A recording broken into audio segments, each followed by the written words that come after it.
Steve here. And Larson. And welcome back to Going In Raw. Overrun. Thanks to all the patrons out there who make it possible to do Going In Raw each and every day. We appreciate it. Thank you. Hope you enjoy this episode of Overrun. This is for the dollar patrons, too. Oh, it's for everybody. Anybody can come in here that is giving us $1 at least. $1. Good value. Great value. I thought it was a fun show today, man. I think the thrill, as you like to say, I love doing it. Ticket seeking, I thought was a strong hook. It was great for today's show. It added a sense of dread, excitement, what have you. Are we going to get them? Are we not going to get them? Somebody in Discord was confused because somebody asked, "Hey, did they get the tickets?" And somebody said, "Well, Steve definitely did. Not sure if he got two." Yeah, he only got one for himself. I forgot to mention, I only got one. You're assed out. Yeah. You're all out. Double, no double, just nothing. Nothing and nothing. Exactly. I'm joking. Of course I got Watch two. it from the comfort of our Airbnb then. Well, you can go. I'll watch it from there. You know me. I'm a couch dweller. Yeah, you are. I love being on that couch. You don't like doing anything fun. That's correct. I'm mirthless. You are mirthless. No, you are fine with mirth under the right situations. Yeah, right. That usually means here at home. Yeah, comfort. Wherever there is comfort, you will find me filled with mirth. Yeah, but if you're out of your comfort zone, mirthless. Tim Spulak says, "Should I ask questions?" Tim, are you bringing what's his brother's name? Sean. Sean. Wow, good memory on you. Number one, Tim, who is Brandon? And number two, are you bringing Sean with you? Will you have somebody else? I will straight up. We'll bring our little mini camera over there. I'll get you a little recording device of some sort to do audio. I am not joking around. Oh, I'm not either. I want Tim to be out there doing interviews. On the lookout. Holy moly. That'll be great. Oh, heck yeah. Can we get him like a press fedora? Sure. Old-timey. He'd look great as like an old newspaper press guy. Oh, heck yeah, man. With a little card that says Going In Raw Press. That'd be great. On it. I'm all about that. Or no, whatever he wants to do. Whatever's comfortable for Tim. He's doing us a favor. Absolutely.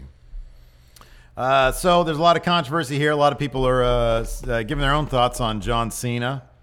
So we'll run down some of those in the chat, and then we'll get to some non-news. All right. Some super non-news. Zach Stolpa, especially the Friendoverse IWGP champion himself. Oh, is he in the wood about that? Hall of Famer. Ooh, boy. Immediately he gets in here. He says, "Steve, you are so wrong about Cena's look. A definitive look does not mean it looks good." That's what I was trying to say. Good is subjective. Definitive is not. It's still kind of definitive.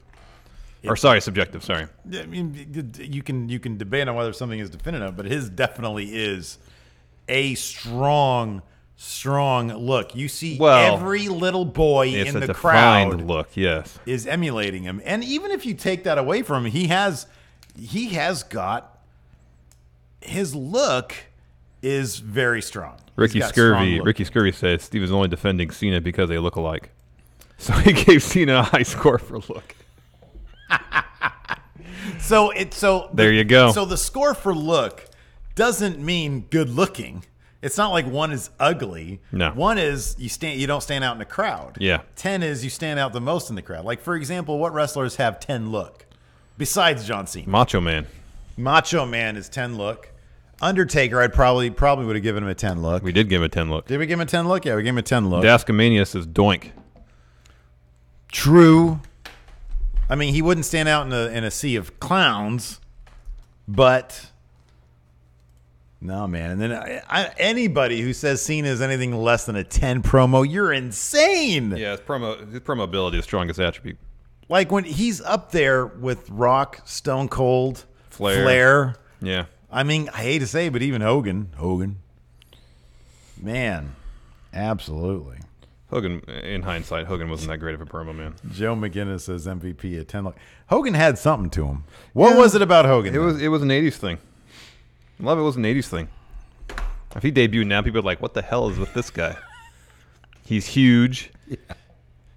He's losing his hair. He can't wrestle a lick. He's puffy. And he's just barking at me about taking my vitamins. Don't tell me what to do, old man. So timelessness needs to be part of it. Well, that's legacy. That's part of legacy. Part of well, no, but his legacy's like 10. Well, his legacy would have been a 10 had he not gone into the really, really bad things that he said business. I think his legacy also is somewhat tarnished by all the stories of him politicking and all that kind of stuff too. That's true too. You two have not looked at pre-2011 Cena promos. I've seen plenty of Cena 2011 promos. Yeah, he's gotten a lot better since then. He's improved throughout his career. His promos are like the best in the business right now. Even when he started doing the rap thing, it was very impressive.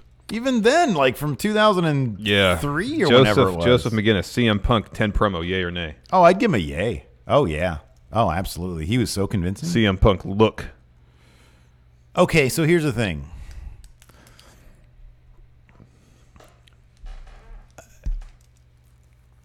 He looks like a normal dude. All right. Sadly, I would have to say CM Punk's is probably... What did Brett give himself? A 6? Well, he said between a 6 and an 8. Like a D and a B are two completely different grades. Yes. CM Punk's look was probably a 6. I'd give him a 6, as much as a 6. Wow, that's shocking. Here's the thing. In terms of looks that I would love to appropriate, it's like a 10. If I was that CM Punk was a wrestler that I was like, man, if I made a creator wrestler, I'd totally make it CM Punk. Richard Morris, Ryback, -5 promo, yay or nay? I mean, he said stupid and it was funny. Yeah. So, I don't know, maybe like a 1 promo. But, I mean, see, the thing about CM Punk is that he just looks like a normal dude, basically. He looks like a guy you'd see at a dive bar somewhere. Cody Miles, Cena looks like Steve. Steve, the most normal-looking dude there is, so can't use that against Punk. It's kind of got a good point. The only difference between you and Cena is Cena's got a bunch of muscles. But people with a bunch of muscles are kind of a dime a dozen in the WWE. No, but there's a certain face out there that I think is distinctive, and it's like the Cena, Mark Wahlberg. So your face. It's exactly. Well, I was giving them the props first because they're more famous than I am. But it's that face. It's sort of like I don't know, like something about the mouth. Like the mouth is a certain way. I have like a big giant square head. I was looking at pictures from the birthday party this weekend. Yeah. And there was like a couple of me at like weird angles. I was like, man, Lace, look at my weird looking head, weird proportions. Joseph McGinnis, what number look is Kevin Owens? 5. Average. Dude, no, not even 5. Middle of the road. Average. That guy looks like a fan. Kevin Owens' look is like a 2 or 3. 3. Nothing distinctive about because he's got him. really comfy ring gear. But that even lowers it, man. Oh, I don't know. But he carries himself like a star, and that's part of it. That's part of look. It's not just physical appearance. It's how they carry themselves, too. Dude, he carries himself like arrogant fan, which is like the worst fan. I love Kevin Owens. I think he's fantastic. Ooh, Ricky Scurvy said, hilarious. I'm telling Kevin you said that. Oh, shit. Please don't do that. That'd be rude. Put you on blast on Twitter. I'm not tweeting at him saying Zach his look is a Stolpa 3. says Roddy Piper. Wow. Get the paper out. Wow. This is going to be a tough one. It is a tough one. Where'd you put the paper? Get the paper. Get the paper. I got the paper. Got the papers. All right. Here we go, Piper.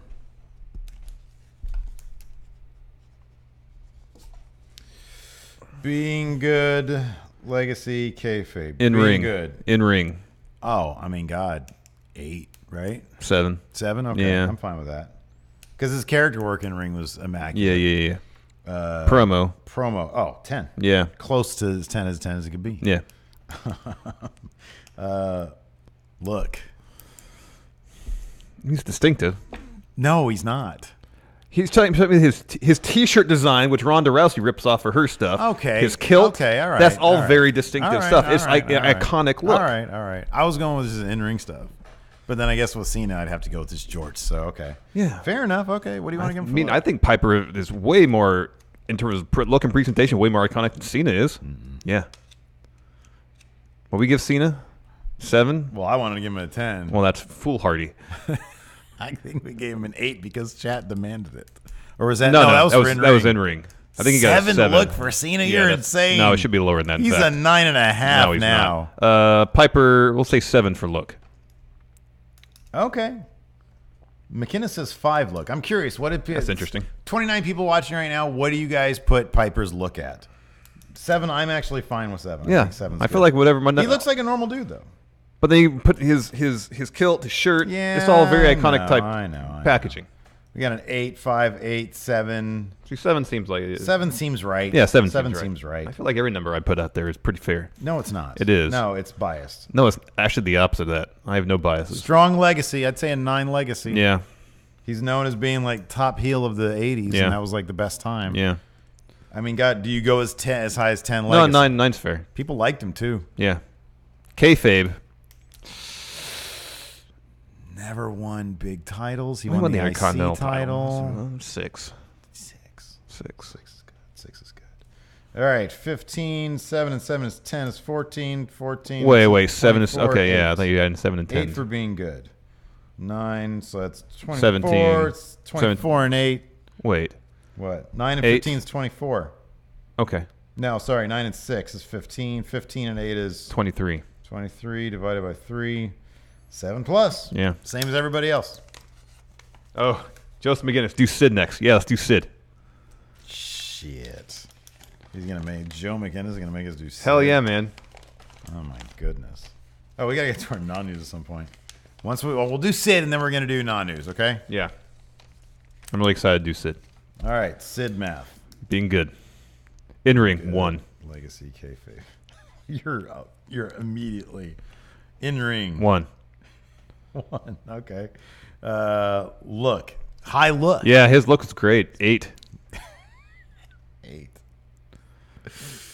Why did Pritchard say he was a great promo? He was a good promo. You think He he was a could good be a promo? good promo. Sorry. He would stumble a lot. Yeah, but Not that's part a of his lot. charm. Okay, Kevin fine. Owens stumbles a lot. Yeah, what's his That's part promo of- then? Kind of laying this on you. I don't disagree with 7. anything so far. 7 promo? Yeah, man. What do we give Cena promo? 10? 10, yeah. Okay. Sid's a 7? Sid, like, in terms of beyond his look, his strongest attribute in terms of a wrestler was his promo work. All right. And it's not even close. Yeah, okay. He was a terrible wrestler. This is what I'm going to do for Ken coming up soon. Top 10 best worst wrestlers. Okay, that's Sid good. might be number 1. That's good. We'll do that. Sid or Kevin Nash will be number 1. Okay. Legacy. Trash. 1. Trash. 1. He almost fucking killed Arn 1. Anderson. Legacy's definitely a 1. People hate him. Yeah. But he always got rehired. Yeah. It's weird. Because of his look. Mostly because of his look. Looking promo. Yeah. Kayfabe. 7? He was booked pretty strong. 7, yeah. He's a 2-time WWF champion. He was always booked strong. 97. Yeah. When was the second time?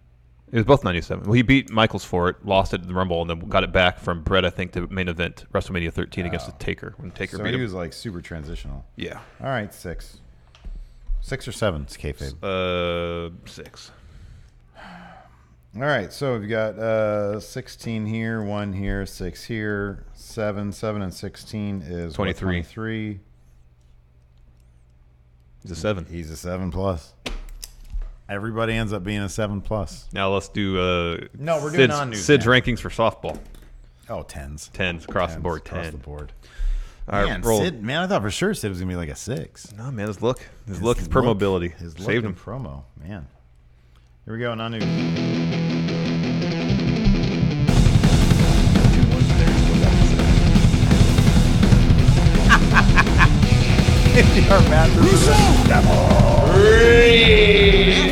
Solid though, man. I feel like for Brett it is though. It's like For Brett, it's like, yeah, 6.5. perfect. Yeah, how does Sid have the same rating as Piper? Here, let me see your math again on Sid. Because 1, what was being good? It was 1 plus what?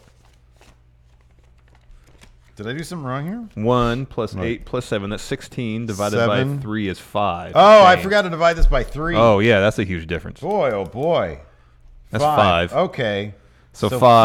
5 6 plus 6 is 12. Okay, that's So what I did 4. wrong. Okay. 4. Oh, wow. Sid's a 4. That seems about right. Whoa, yeah. That seems about right. Wow, man. That was a close one. Sid's definitely a 4. Oh, for sure. Man. Why is it none of you guys called us out on the math on that one? You guys need to pay closer I attention. did. I called it. I called you out on the math on that one. I said that doesn't seem right. I know. My math is always broken. Why didn't you guys, you need to start doing the math over there. All right, I'll do the math. You're the calculus guy. I was yeah, too busy it's true. partying, I got an doing A in cocaine, calculus. No, you just didn't care. running trains. Definitely not true. So Impact's ratings are garbage since they moved to Pursuit.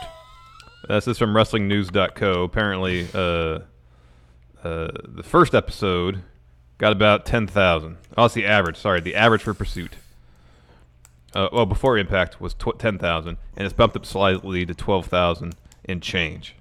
12,000 people. I feel like your tone of voice right now is underselling this whole thing. 12,000 is not good. 12,000 people. They fell tenfold. They lost 10 to a factor of 10. I'll say this. When they were on at 10 o'clock on Pop, they were getting like 75,000, 80,000 roughly. Yeah. So this is really, from that bar, it's only like, it's not a factor of 10. It's like, 1/6 of what they used to do. Dude. Still bad. The Twitch streams apparently get roughly the same amount of views. Yeah, 7,000 I to know that 11,000 first viewers. one I think topped out at like 20,000. But yeah, that sounds about right. Like, man. So this Pursuit channel is supposed to be probably 40 get more million homes. They probably get more in subs than ad revenue. Oh, yeah. From Pursuit versus Twitch. That's terrible. Yeah. That's terrible. It really is. They're just, that was just a move. It's funny because, like, why would they even do PR about Pursuit? It's obvious that was simply, let's see if we can, like, get a product that people are excited about and then get a real TV deal. Mm-hmm. Instead, they're like, oh, no, Pursuit. I mean, I know, dude, they have to do the positivity thing, but they're like, oh, no, Pursuit's great. It fits in perfectly with a bunch of hunting programming. Hey, you want to see some animals get murdered and then watch wrestling? Cool. Yeah, I know. I don't know, man. That is so dumb. It just seems like Fight Network just wanted programming for their own lineup of networks. It's like, Joe here's Juarez. wrestling. Joe Juarez says, I just looked up All Elite Wrestling tickets on StubHub. They're going triple the value. Yeah. Yep. Yeah, that's right there at the body. Impact's numbers are pretty much the same as us. Yeah. Yeah. Friendo Awards, pulled in about 12,000 at this point. Yeah. So our Raw recap does better than a weekly episode of Impact. Of actual wrestling. Yeah. That's a bummer. I mean, not for us, but it's a bummer. It was a bummer for them, that's for sure. For sure. And they're rehiring. It looks like they're rehiring Austin Aries now. Yeah, that's weird. That's just weird all around. Well, I haven't really seen Austin Aries' name pop up in wrestling news since that whole thing. Somebody in the Machinima group posted a job position for CBS. Full-time production assistant for a daytime TV show. Oh, cool. You want to go work there? No, if it was for like 48 hours or Dateline or something like that. Dateline. A production assistant for Dateline? Mm-hmm. I'd do that. Well, I wouldn't do production assistant. I did that already. I'd do that for Dateline. All right. Just to be in the Dateline family and then work my way up to chief, I don't know, chief, what is that? Oh, that's pretty funny. It's EC1, that's EC2. cute. It's like Thing 1 and Thing 2 from Cat in the Hat. That's pretty funny. Cute. That's pretty clever. Let's see here. So did you you watched the Bundy thing? Hold How on, much? Zach Stolpa. Oh, sorry. Just let's answer this real quick because right. we talked about this a little bit. I think we talked about this. What? Zach Stolpa, Steven Larson, I got to ask, the president or CEO or whatever of Patreon literally said Patreon eventually won't be able to support itself. Yeah, I saw that. What do you think is the future of your Patreon? Well, he said they wouldn't be able to support themselves. Like, the current model is unsustainable, so they're going to start dumping a bunch of extra features on Patreon to try to get more money out of people. Yeah. That's pretty much what it is. Yeah. I don't know. Because here's the thing. It's not sustainable. There's a whole Twitter thread. Yeah, that Twitter thread is great. From a guy named, is it Greg? I can't remember. And he goes into why it's unsustainable and why that seemed like it might have even been preventable from their end. It's not that Patreon is literally unsustainable because it's simply like an information. It has to do with investors and stuff like that. Right. Yeah. The actual function of Patreon is simply like funds shifting and subscription stuff. That's not what's unsustainable. What's unsustainable is what investors expect their return to be versus what Patreon returns to investors. They always expect way more than is kind of reasonable. Yeah, and the last Dude Soup did a good job explaining things, talking about how investors, when they invest stuff, they want to invest in things that will give them a larger return, larger margins than the market, that being the stock market. Yeah. Dan Olson. Okay. Yeah, it's a really good thread. His Twitter handle is Foldable Human. And he's an interesting guy. He's got a lot of takes, a lot of interesting, well thought out takes about a lot of stuff. And it kind of dovetails nicely with the last episode of Dude Soup, with new media companies getting beholden to, investments from a venture capitalist. Yeah. So, I mean, it's possible and how that can eventually kind of pretty much undermine what the original mission for that company may have been. Yeah, yeah. So it's possible that Patreon looks somewhat different within the last year or so of them changing how they charge patrons. Yeah. For their patronage. Yeah. Which understandably caused an uproar because no one agreed to any of that. Mm-hmm. And so I wonder if that was at the time a way of addressing the issues that the CEO brought up in this recent interview. Yeah, I was thinking the same thing, kind of. Yeah. I don't know. So, anyways, the Bundy tapes. Yeah, I watched the first 2 episodes. Have you seen the first 2? Have you seen the whole thing? The entire thing. All right. All the way. Spoiler alert: he is executed. Yeah. They put him to death. Yeah. Electric chair. Mm-hmm. Yeah, it was very, very well done. It really is. Little bit of filming. I want to get through the rest of the Sam Cooke one, but yeah, let's talk about those Bundy tapes. You've gotten to the point where he escapes. The cliffhanger at the end of episode 2 is that he's about to jump out the window of the courthouse in Aspen. It's kind of shocking that he got caught as many times as he did, given how the times he got caught, because he escapes again and then kills a bunch more people. I think the escape that he made where you're at, he didn't kill anybody before they got him again. Because it was only a week, and he was just on the run, so he didn't have time to satisfy his urges to kill. But when he escaped the second time, he was out for a month and change, maybe 2 months or something like that. And it was horrible, just horrible. But both times he got caught, the first time he got caught, it kind of made sense because he was in the mountains and then he came back down. Yeah, He couldn't. It was not sustainable, Ted Bundy. Yeah. No, it's pretty fascinating. It is interesting. It's interesting hearing the him kind of dictate his own narrative for a while until the interviewer changed tact and whatnot. It's interesting. It's really well done. Mm-hmm. Yeah. No, I'm watching that Sam Cooke documentary now. Yeah, I want to check that out. That's on Netflix? Yeah. Okay, I want to check that out. Yeah. Yeah, it's interesting stuff. Let's see if there's any more questions here. Alex C., do you have a favorite Old West outlaw? I don't really know enough. You know what's funny? Yeah, Arthur Morgan from Red Dead Redemption 2. Man, I was able to play that a bit more this weekend, and it's such a good game. There's this great bit where him and his friend go into town to try to find their other friend, and they go to a bar and against his better judgment they get drunk, and I swear to God, it is so cinematic and hilarious. It's one of those things where it's oh my God. These dudes roll up and the whole thing is through a haze, right? Yeah. And these guys roll up on him and they start to pick a fight. And as soon as things get heavy, it cuts to a jump cut of them all in a big circus line thing, having a grand old time. That's funny. It's seriously, it's so cinematic. It's hilarious. That's really, funny. really well done. Lenny. Lenny. He's the guy I went with. Oh, man. That scene is absolutely outstanding. Joseph McGinnis wonders if it would be almost a Ray for last chamber spot. Yeah, the can. That's what it is. Maybe Rusev. No, he and Nakamura are doing something. What was it? I'm sorry? Last chamber spot. Who gets it? So I suspect it's neither, unless they want to have a play-in match, so to say, for Ray and Almas tonight on tomorrow, sorry, and the winner gets the last chamber spot or something like that. Yeah, but that would probably scrap a match that maybe would have happened. I know. Thayer Thabatas wants us to do Adam Cole. Adam Cole's rating. Okay. See, it's tough with current guys. Yeah. Because the legacy thing isn't really there, and really, I mean, well, I guess you can do kayfabe, but the legacy thing isn't really there. Who is this? This is Joe Juarez. This is your Matt Chat prize. Do you mind if I do the math on here? You asking me or him? Do in the back at least.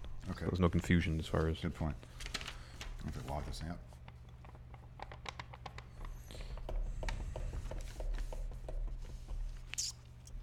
All right.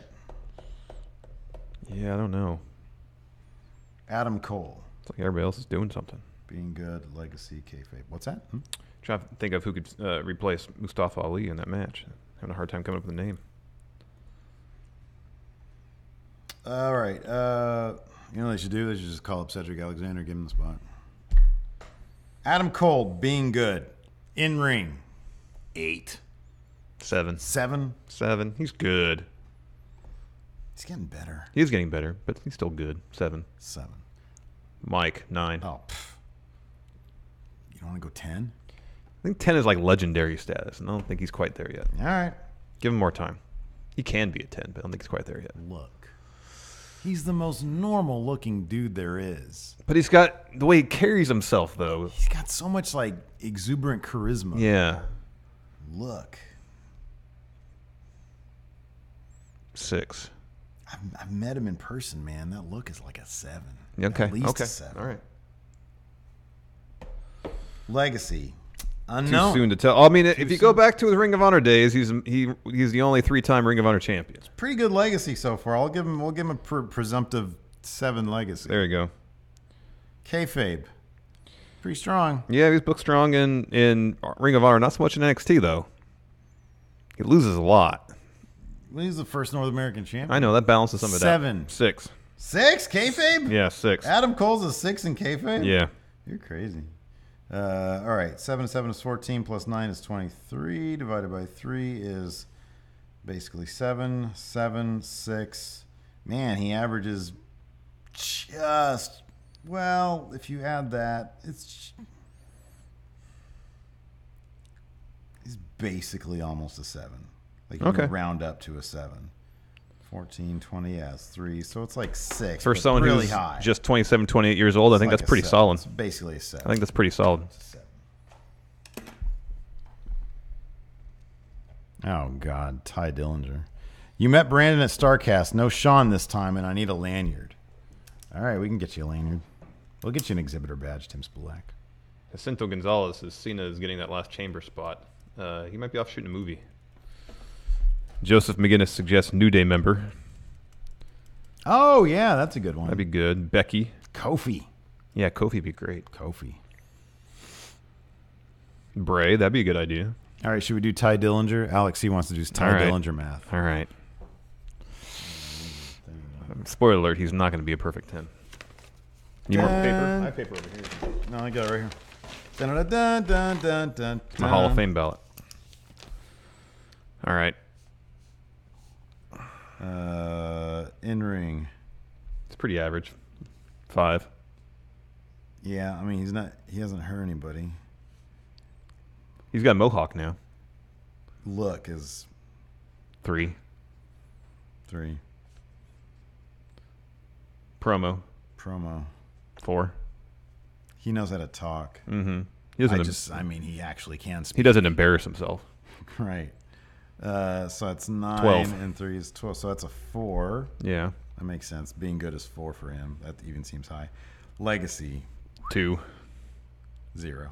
All right. He has no legacy, I guess. That's the legacy, man. Kayfabe. You can give him a 1. Give him 1 legacy. Kayfabe. He had a legacy in NXT. No, he doesn't. He was popular. He was in NXT. One legacy. 1 legacy, 1 kayfabe. All right. So that's 6. Divided by 3, that's 2. Ouch! Ouch! Oh, Zach Stolp has a good question. Can you apply the rating system to factions? Yeah, of course. The rating system you can apply to a burger. Yeah. You can apply to anything. Yeah. Here, let's do this. Zach NWO. Stolpa. Zach Stolpa. NWO. No, Zach Stolpa. Oh, do Zach Stolpa? All right. In ring. I mean, gotta look at his. I mean, he's a champion. He's champion. It's gotta be pretty good, right? It's like a 7. 7, yeah. Zach Stolpa in ring 7. And no, nobody asked for us. I don't want to do anybody else. I'm just gonna do Zach Stolpa. Yeah. Because then everybody's gonna ask, do us. All right. Yeah, we'll check your email after we're done here, Cody Miles. What did he send in an email? Something. Are we to do it now? What is this? Oh yeah, my e-tickets are attached. Cool. There the bot says do top notch in Mekistan. A great idea. Oh, okay. Going in our kayfabe calculator. Oh wow, it does all the math for us. Oh, that's great. Great. Thank you, Cody Miles. Cody Miles, he must be one of those Excel geniuses. Yeah. That's I'm not. I don't know how to do that. That's not easy stuff. No. I think my sister knows a lot about Excel. All right, so getting back to Zach Stolpa. In-ring 7, Mike Skills. Mike Skills. I mean, we've seen him on Match Chat. The guy doesn't stumble. Yeah. He's usually pretty quick. 8. 8. Strong Mike Skills. Yeah. Zach Stolpa. Look. We've seen him in person. Yeah. Taller than I expected. Taller than I expected too. I think he's got like a strong look. Yeah. Like he's got a distinctive face. Yeah. I'd give him like a 7 for look. All right. I won't 7 argue. and 7 is 14 plus 8 is 23. Divided by 3. Wait, no. 7 plus no. It's 14. 14 and 8 is 22. Which is still a 7 plus. Same thing. Get out of here with that. Look, you might have been acing calculus while I was failing it, but party guy. Legacy. He's got a really strong legacy on Match His Chat. legacy and the generosity he showed at the Friendo meetup after All In with that prize box, 10. 10 legacy. Friendo legacy 10. Friendo legacy. He's like tops. Yeah. Kayfabe. Well, he's champion. Yeah. I mean, I think he's booked pretty strong. 7. 7 kayfabe. Wow. Yeah. Okay. So 7 plus 10 is 24. Divided by 3 is 8.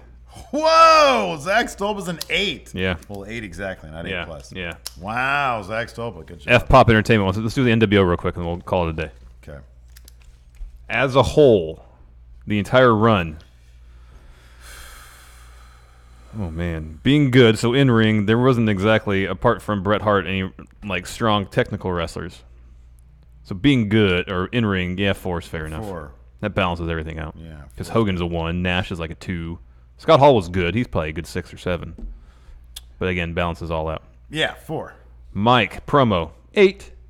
There's some good talkers in NWO. Scott Hall, hey yo. Hall and Nash, Survey. yeah. But then Jeff Jarrett was in it too.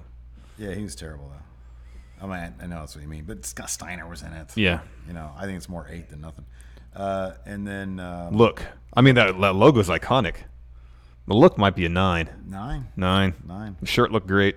Yeah. They look cool, except for the garbage. If you take the garbage truck thing out of the Might equation. have been 10.